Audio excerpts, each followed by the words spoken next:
Christmas, Thanksgiving. We're big. My family, Christmas and Thanksgiving is either in Bakersfield or LA or in the Bay Area, whoever wanted to host it each year. And even at funerals, like every funeral, you go through the whole ordeal and you sit around and, first person brings spades out or dominoes, and that's literally the rest of the night. So to me, when I got the job, I know in the South people play bidwiz or songs with spades or dominoes, and I only know spades and dominoes. So I figured I've been trying to do this since I got the job, honestly. People, Andrea, Erica, Melissa Proctor, all the people that work with our CSR team have known this, have felt the wrath of me wanting to get this done for a long time. They're nervous when I walked in here about it being exactly how we talked about, because it symbolizes the importance of bringing community and bringing family and keeping family together. At the very end of the day, no matter what the date, situation, occurrence, you sit around and you're at a card table, whether it's drinks or food, you can sit there for hours and enjoy your family, and that's what this is about. This is part of the process, and this is why it's taken a while, was, the logistics of trying to make it right and how to do it. And, we have 68 teams, and that was the cutoff. That was more about how do we do it and not overdo it in terms of time and how long it'll take and being able to comfortably play. And so, when State Farm got involved, they were able to assist. This is one of their locations that they have a community room for the kids. And so instantly it was like, we have a room, we have space, we have an opportunity to do it. We also have a community of folks that play spades. I think they have spades tournaments here in the community. So a lot of the teams are allotted to the community teams that can sign up, and then we have some season ticket holders and special guests, people that just wanted to play. And so we really didn't even, and that's why I never publicized it, we weren't going to have room to just let anybody come in. The plan really is to grow it, to make it bigger, and for me, as you guys know, is to really raise some money for different foundations and things that I'm involved with. But this is just the first step. This is the first step of really just bringing a community of people together for something that everyone grew up playing and having fun and spending time with their family on. But I think the bigger part of it is this is definitely going to be something that we'll be able to generate some income for people that need it, have more of a cause with it as well. Are there any current players that are serious spades players? I didn't bring it up. I think John will be here tonight. I think I saw Brandon Goodwin. I think he's playing. DeAndre had an issue this morning.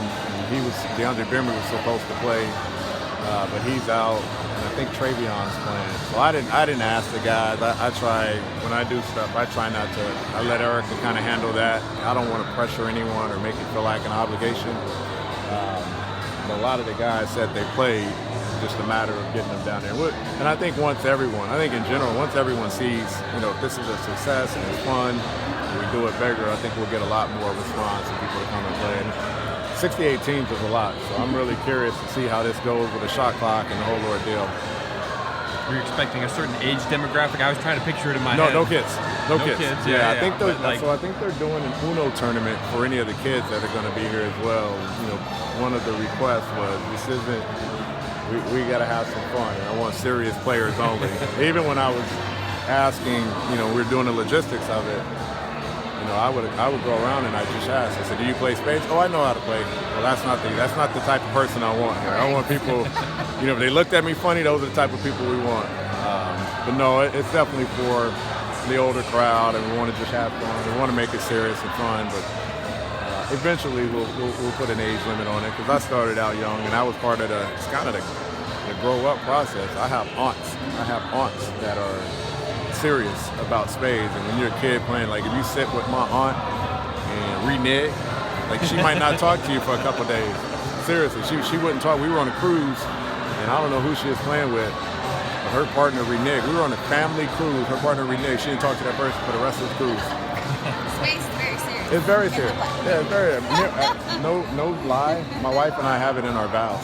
We spoke about being spades partners in our vows at our wedding. So it's serious.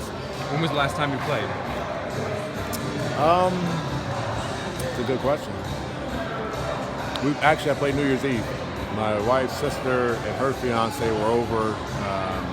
We played from midnight till about 4 a.m. That's all we did. We stayed at the house, had some drinks, and played spades all night. You obviously have the history, the background of it. What is your? Do you have any trash talk, or how are you going to approach this? Are you planning on? Yeah. I mean, that's part of the process. That's the whole deal. And I expect to receive it if it goes the other way. I don't know. I really don't like these rules. The deuce as high cards or wild cards. I've never played that way. I've actually never played with the twos being high cards. So I learned about it this morning. My wife and I are driving here, and we're going over strategy in the car. There's 16 spades now, and that's how you have to look at it. Normally it's just 13, but with the two deuce, jokers, I guess it's just different. This is your tournament, and you had no say in the Yeah, I'm trying to be man of the people. Apparently that's the Southern rule. So I'll if I don't like it, we'll definitely change it, or we'll just move over to dominoes next year. You can't mess with dominoes too much. You can mess with the spades, so I'll just move over to dominoes and find any way to have an advantage. How do you stay true to Atlanta? Me? Yes. How do I stay true to Atlanta? This is it. You guys know I get more excited about the community stuff than I do the basketball. I think the basketball is what we all expect. It's just a normal, everyday process. Rarely do we get to do these type of events. I'm partnering with the Hope Through Soap and George Innocence Project, and done some stuff down here with Solomon's Temple. But all of these things where you're bringing people together for everything is good, everything's positive. That's the whole purpose. Any way we can help, any way I can help. My wife is involved with Lady Hawks and all the different things that they do with the organization. This is part of the commitment as a head coach and part of the leadership as a head coach. Trae Young just won the community award for the NBA. And that's more exciting for me than the All-Star stuff, because one of the things we're really preaching is community, but the other thing is when you're talking about championship level programs and organizations, you have to have championship level people, and that's character. And to win an award like that shows his character, and that's really big.